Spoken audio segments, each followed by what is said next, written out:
Pour la réconciliation ivoirienne, il fallait la justice. Il fallait qu'à un moment donné, l'avenir de la Côte d'Ivoire passe par la justice et par la condamnation de tous ceux qui ont commis des exactions, de tous ceux qui ont commis des crimes. Eh bien, le bombardement qui a été effectué par les forces de l'ONUCI et la force Ligorne constitue une violation du droit international. Ces bombardements sont intervenus en complète illégalité et sont contraires aux termes de la résolution 1975. C'est la raison pour laquelle la Russie a demandé une réunion d'urgence du Conseil de sécurité et que cette demande est appuyée par la Chine. De mon côté, j'attends le feu vert d'Abidjan pour introduire dès lundi une action devant la Cour internationale de justice pour demander la condamnation et de l'ONU en la personne de Ben Ki-moon et du gouvernement français. Maître Sakalvi, est-ce que vous confirmez que les Français maintenant ne tirent plus et Non, parce qu'ils ne peuvent plus. Mais ils sont extrêmement gênés puisque vous avez un communiqué de la Russie et la Russie a demandé une réunion d'urgence du Conseil de sécurité. Ils ne peuvent plus intervenir. Si vous voulez, on a assisté au cours de ces dernières heures à un système de méga-propagande et de désinformation totale. Ça, c'est exactement, et ça illustre les États totalitaires. On dit que la France, Alain Juppé, on dit que la France est un pays de liberté et de la démocratie, ce n'est pas vrai. Regardez tous les médias, ça a été un bombardement exceptionnel sur la situation en Côte d'Ivoire. On est même allé jusqu'à dire que le président Gbagbo était en train de négocier sa reddition. Et vous avez vu la réponse qu'il a apportée. Mais vous avez remarqué ce qui me paraît le plus important. C'est lorsque M. Alain Juppé dit, et il le dit devant les députés de l'Assemblée nationale, qu'ils exigent de la part du président Gbagbo qu'il reconnaisse la victoire d'Alassane Ouattara, cela signifie clairement que, en réalité, la victoire d'Alassane Ouattara n'est pas une victoire. Cela signifie que l'on veut à toute force essayer de faire avaliser ce qui a été une gigantesque fraude électorale.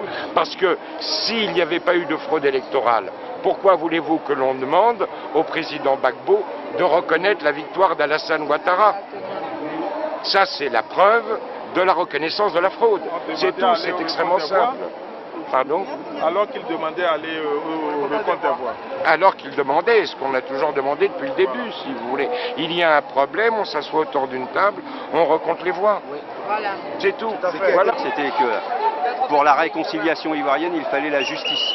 Il fallait qu'à un moment donné, l'avenir de la Côte d'Ivoire passe par la justice et par la condamnation de tous ceux qui ont commis des exactions, de tous ceux qui ont commis des crimes, et c'est valable dans tous les secteurs. L'avenir de la Tunisie, c'est aussi de mener la justice. Il y a d'ailleurs la première chose qui a été faite après la révolution tunisienne, c'est de faire une commission pour juger justement tous ceux qui ont commis des crimes. Et je pense qu'immédiatement, la première chose, quel que soit ce qui va se passer en Côte d'Ivoire, c'est qu'immédiatement il y ait une commission qui juge.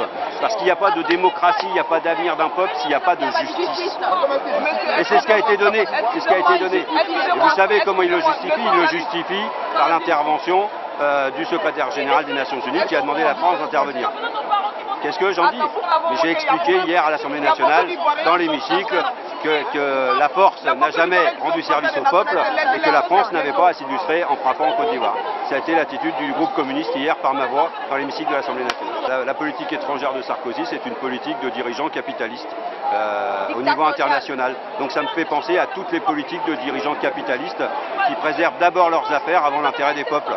La question aujourd'hui par rapport à l'Afrique, c'est par exemple le partage des richesses. C'est d'arrêter le pillage de l'Afrique. C'est de donner aux Africains les clés d'avoir un avenir, d'avoir un emploi, d'avoir un progrès dans leur société. C'est ça l'avenir. Est-ce que la politique occidentale propose ça aux Africains? Je prétends que non. Et depuis très longtemps, le Parti communiste prétend que non. La démonstration est faite que c'est pas fini. Je m'appelle Hervé Zebrowski, Z-E-B-R-O-W-S-K-I, Hervé. Et je suis le fils d'un administrateur des colonies qui, il y a bien longtemps, était commandant de cercle à Korogo, voilà. Et je suis né à Boaké, et mon père avait connu Houphouët au tout début de sa carrière. Et je suis venu dire que ce que la France a fait au cours de ces 30 dernières années en Afrique est honteux, et que le président Gbagbo, lui, se posait en rupture de ce système ignoble dans lequel la France est engagée depuis 30 ans, en tout cas ces 20 dernières années, en Afrique. Voilà. Ce que la France fait en Afrique, pas seulement en Côte d'Ivoire, mais également à Brazzaville, où il y a 300 000 hommes qui ont été assassinés sans que personne n'en dise rien. Eh bien, c'est honteux, c'est la honte de mon pays. Et je demande pardon aux Ivoiriens, tout simplement. Voilà. Je ne suis pas un homme politique, je suis un père de famille, j'ai 4 filles, 9 petits-enfants, et je suis simplement un simple père et un simple grand-père. C'est les Français qui nous ont tués comme ça. C'est les Français qui ont tué les Ivoiriens comme ça. Voilà, c'est des patriotes. C'est les Français qui les ont tués.